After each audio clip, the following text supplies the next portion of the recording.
আমাদের সামনে ঈদুল আজহা, কুরবানির ঈদ।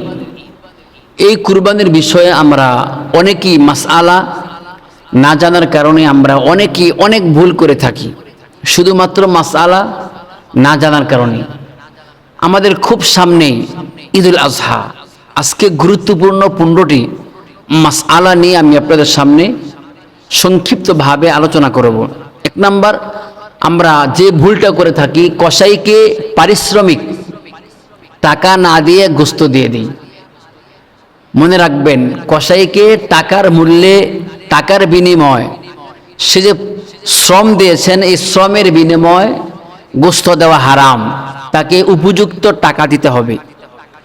2 নাম্বার মাসআলা হচ্ছে 2 বছরের কম যে গরুর, এমন যদি হয় যে গরুর বয়সটা 2 বছরের কম, 2 বছরের কম গরু দিয়ে কুরবানি আদায় হবে না।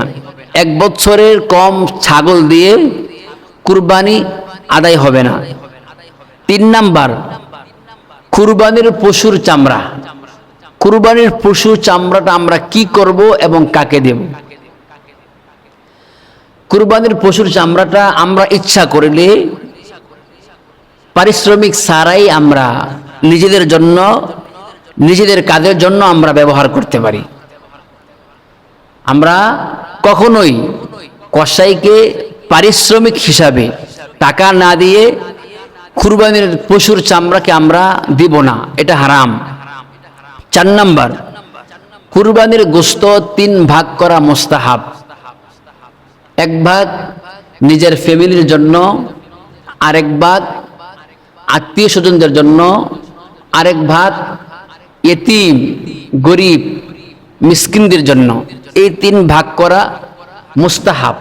কেউ যদি 3 ভাগ না করে, তাহলেও কোন রকমের কুরবানির ক্ষতি হবে না। আপনার যে ওয়াজিব, আপনার জিম্মায় যে ওয়াজিব, এই ওয়াজিব নষ্ট হবে না। 3 ভাগ করা মুস্তাহাব। আপনি ইচ্ছা করলে 3 ভাগ করতেও পারেন, আবার নাও করতে পারেন। কুরবানির 5 নাম্বার মাসআলা, কুরবানির সাথে আকিকা করা যাবে কিনা?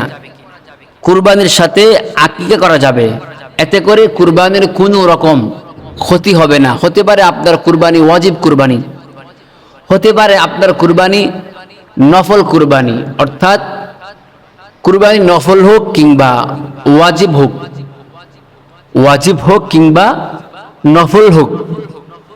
ওয়াজিব কুরবানি নফল কুরবানির সাথে আকিকা করা যাবে, এতে আকিকার কোনো ক্ষতি হবে না, এতে ওয়াজিব কুরবানির কোনো ক্ষতি হবে না, এতে নফল কুরবানির কোনো ক্ষতি হবে না। 6 নাম্বার কুরবানির মাসআলা, গরু, মহিষ, উট। গরু, মহিষ, উটের মাধ্যমে যদি কেউ আকিকা করতে চায়, তাহলে যদি ছেলে হয় তাহলে 3টা আকিকা করা যাবে। ছেলের জন্য 2টা ছাগল, মেয়ের জন্য 1টা ছাগল। যদি গরু, মহিষ, উট হয়, এটার মধ্যে যদি কেউ আকিকা করতে চায় শরিকানার মাধ্যমে, ছেলে হলে 3টা কুরবানি, 3টা আকিকা করা যাবে। আর যদি মেয়ে হয় তাহলে 7টা আকিকা করা যাবে। এটা হচ্ছে কুরবানির 6 নাম্বার মাসআলা। কুরবানির 7 নাম্বার মাসআলা হচ্ছে নিজের আকিকা নিজে দেওয়া যাবে কিনা। নিজের আকিকা নিজে দেওয়া যাবে, এতে আকিকার কোনো রকমের ক্ষতি হবে না। 7 নাম্বার,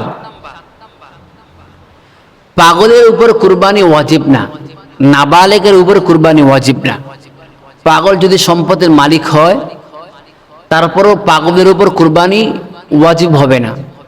নাবালেগ শিশু, সে যদি মালে নেশাব, সে যদি মালে নেশাবের মালিক হয়, তারপরও তার উপর কুরবানি ওয়াজিব হবে না। 9 নাম্বার,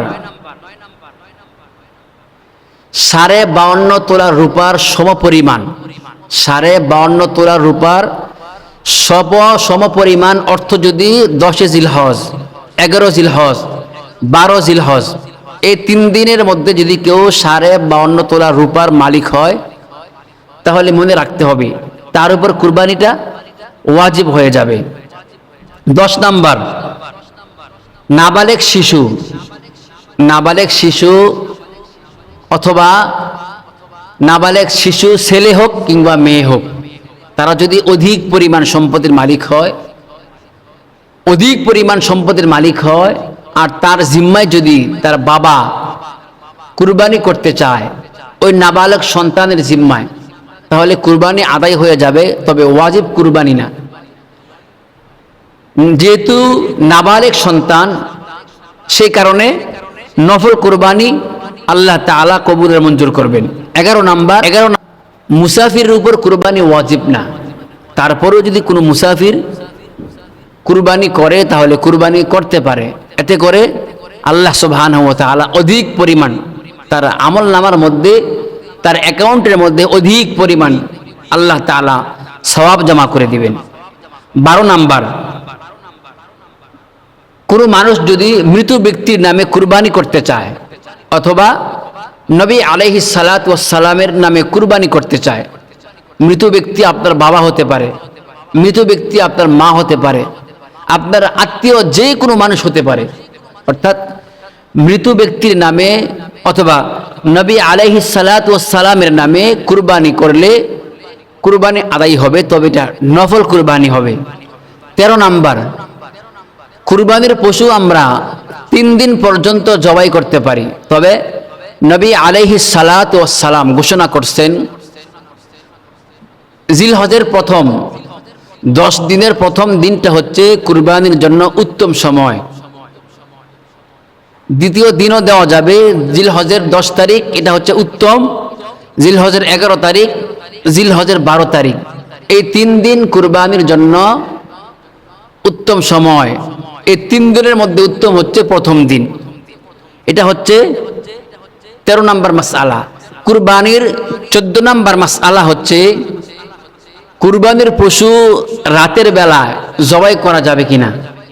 নবী আলাইহিস সালাতু ওয়াস সালাম বলেন, কুরবানির পশু রাতের চাইতে দিনের বেলায় জবাই করা উত্তম। নবী আলাইহিস সালাতু ওয়াস সালাম রাতের বেলায় কুরবানির পশু জবাই করাকে অপছন্দ করেন।